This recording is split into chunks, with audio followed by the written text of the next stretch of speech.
जो घटना घटी है पहलगाम में, उसमें इन्होंने 26 सिविलियंस को मारा है। तो मैंने पहले कहा सिविलियंस को मारना ज्यादा सीरियस बात है।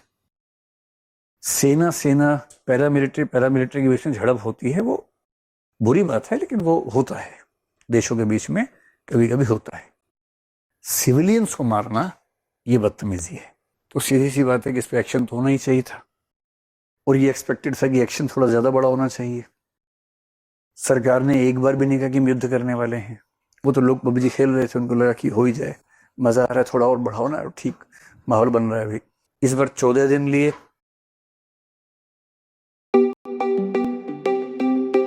कि अब हम सायरन खेलेंगे 2 दिन तक, सिविल डिफेंस।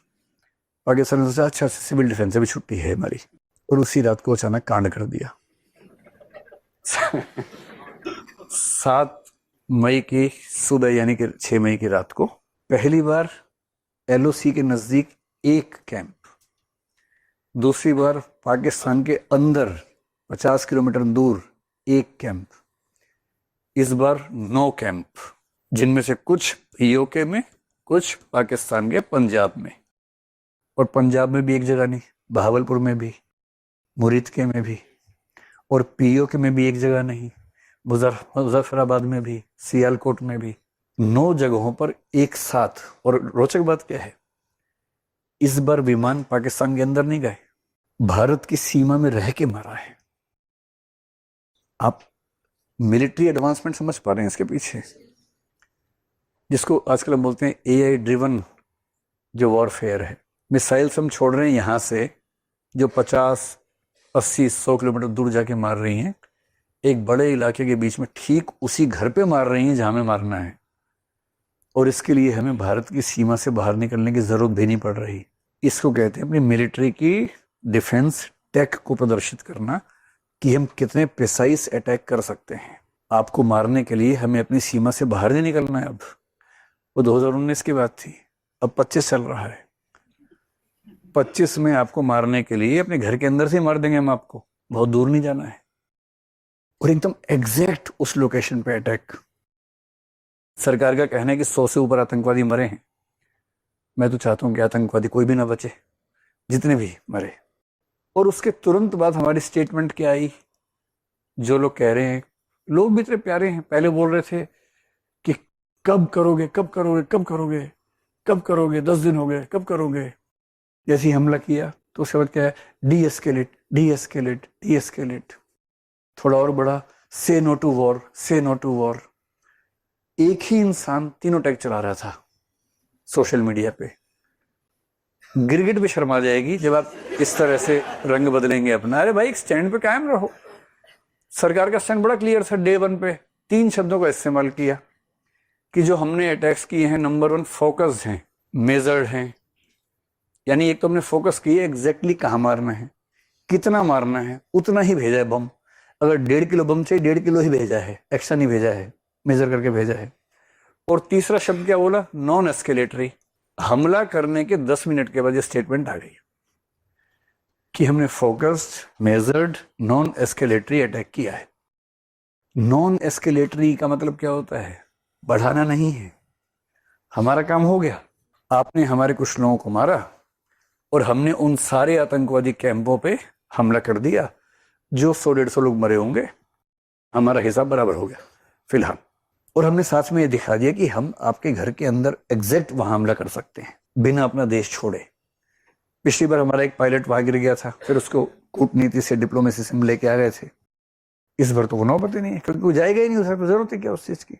अब ड्रोन्स के हमले उनके भी हो रहे हैं, हमारे भी हो रहे हैं। युद्ध का तरीका ही बदल गया है पूरी तरह से। और हमने शुरू में कह दिया कि non escalatory from our side, हम नहीं बढ़ाएंगे, और तुम बढ़ाओगे तो जवाब देंगे, जितना बढ़ाओगे उतना जवाब देंगे। और इन बातों से फिर सरकार ने माहौल बनाने के लिए क्या कहा, सिविल डिफेंस, सायरन बजाएंगे, सब तैयारी कर लो। सबको लगा अच्छा कुछ होने वाला है इस बार, तो उम्मीदें बढ़ गई, POK आएगा लगता है। सरकार नहीं कह रही है, सरकार केवल कह रही है कि उस मूर्ख का भरोसा नहीं है, हमने तो केवल इतना किया, क्या पता क्या फेंक दे, किसको लग जाए, तैयार रहो सब लोग। और युद्ध में दिक्कत नहीं है। देखिए समझदार आदमी की पहचान क्या है, वो युद्ध खुद चुनता है, कोई आपको उकसाए कि युद्ध लड़ लो, मुझसे युद्ध लड़ लो, नहीं लड़ना है, क्योंकि आप फ्री नहीं हैं, आपके पास काम है। आपको अपना रॉकेट भेजना है चंद्रमा पे, मंगल पे भेजना है।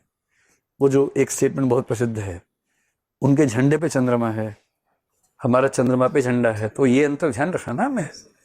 हम उनके लेवल पे जाके झगड़ा करेंगे तो कैसे आगे बढ़ेंगे भाई? हमें नहीं झगड़ा करना, वो तो झगड़ा करने को तरस रहे हैं। समझदार आदमी झगड़ा तभी करता है जब उसको पता है कि इससे सिवाय कोई चारा नहीं है। चारा नहीं है तो झगड़ा करेंगे, चारा है तो बिल्कुल नहीं करेंगे। तुम मजाक बना लो, हमारा बना लो, हाँ अरे डर गए, हाँ डर गए, हम बहुत डरपोक है, थैंक यू। आप ऐसा करो, उस तरफ चले जाओ, बलूचिस्तान की तरफ चले जाओ, वहां झगड़ा कर लो, हमसे मत करो। तो झगड़ा कोई उकसाए और आप झगड़ा करने लग जाए, आपसे बड़ा मूर्ख कौन है उसके बाद? तो ये भी चिंता है कहीं युद्ध हो जाए शुरू, और युद्ध में इतने रिसोर्सेस खर्च होंगे, इतने लोग मरेंगे। एक ठीक ठाक सा युद्ध जो 3-4 साल चलता है, मोटा मोटा अनुमान अगर मैं आपको बताऊं तो रूस यूक्रेन के युद्ध में कम से कम 1 से 2 लाख लोग यूक्रेन के और 4 से 8 लाख लोग रशिया के मर चुके हैं अब तक। ये मोटा मोटा अनुमान है, सच तो नहीं पता लगता इस मामले में। और भारत पाकिस्तान की आबादी उनसे बहुत ज्यादा है। तो अगर 3 से 4 साल युद्ध चल गया तो मोटा मोटा मान के चलिए 5 लाख तो स्कोर आएगा। और इस 10 लाख में कुछ हमारे घर के भी लोग होंगे ही। तो युद्ध केवल पबजी वाले मूड से करना है या बहुत सीरियस बात होगी तो ही करना है? एकदम सूत्र साहिब लुधियानवी बता गए हैं, हम अमन चाहते हैं मगर जुल्म के खिलाफ गर जंग लाजमी है तो फिर जंग ही सही। जंग केवल तब करनी है जब कोई चारा ना बचे, वरना युद्ध में आमतौर पे दोनों पक्ष हारते हैं, कोई नहीं जीतता है। युद्ध कौन जीता? कोई नहीं जीता, ये भी हारे वो भी हारे। ये 5 लाख लोग हारे, ये 4 लाख लोग हारे, और कह रहे कि जीत गए। हमारा कम नुकसान हुआ तो हम जीत गए। अरे इसे युद्ध केवल तब करना है जब कोई चारा ना बचे, और करना है तो फिर टूट के करना है। फिर ये नहीं कि फुलझड़ी चढ़ा के आ गए, फिर निपटा के आना है। और जब तक निपटाने का मूड ना बने युद्ध नहीं करना है। मीडिया की बातें सुन के लोगों ने एज्यूम कर लिया कि इस बार तो पीओके आके रहेगा, और सब इस मूड में है कि बस मोदी जी इस बार रुकना नहीं है। पर मोदी जी मन में सोच रहे हैं, भाई तुम 1971 से तुलना कर रहे हो जब 7 से 8 महीने की तैयारी थी, और हमें कह रहे हो कि 14 दिनों में काम निपटा दें। वाह, युद्ध ऐसे होते हैं। 14 डेज के टाइम में युद्ध शुरू हो गया। और ये अमेरिका वियतनाम का मामला भी नहीं है कि आप समझे सामने वाला कमजोर है। आपके सामने जो देश है उसके पक्ष में चीन भी खड़ा हुआ है, उसके पक्ष में अमेरिका भी अक्सर रहता है। यूएसएसआर अभी आपके पक्ष में उस तरह से नहीं है, 25 साल की संधि खत्म हो चुकी है। 1969 में यूएसएसआर चीन पे न्यूक्लियर अटैक करने वाला था, 69 में। इतनी नाराजगी थी दोनों देशों में। और 2014 से यूएसएसआर और रशिया और चाइना, इनके बीच में स्ट्रेटेजिक टॉक्स और फ्रेंडशिप हो चुकी है। आज की दुनिया में 2 ताकत नहीं है, बाइपोलर नहीं है, मल्टीपोलर वर्ल्ड है।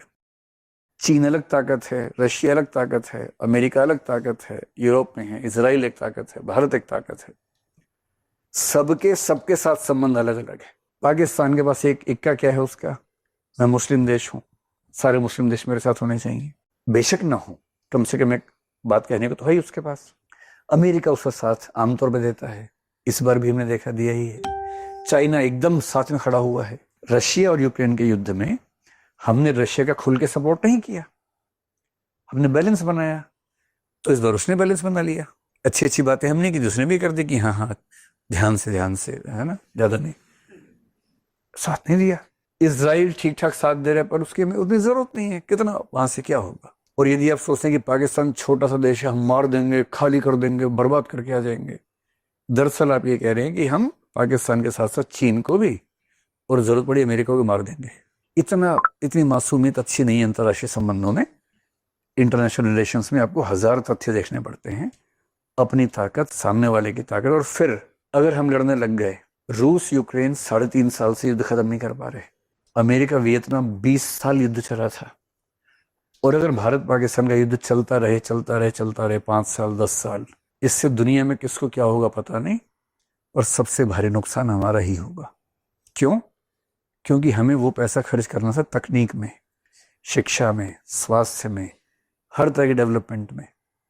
और यदि वो सारा पैसा और बहुत सारे ह्यूमन रिसोर्सेज युद्ध में ही खत्म हो गए, तो ये समझदारी वाली बात थोड़ा ना है। और युद्ध जब भी होता है एक लंबी तैयारी के बाद होता है, 6 महीने, 8 महीने, 9 महीने की प्लानिंग होती है।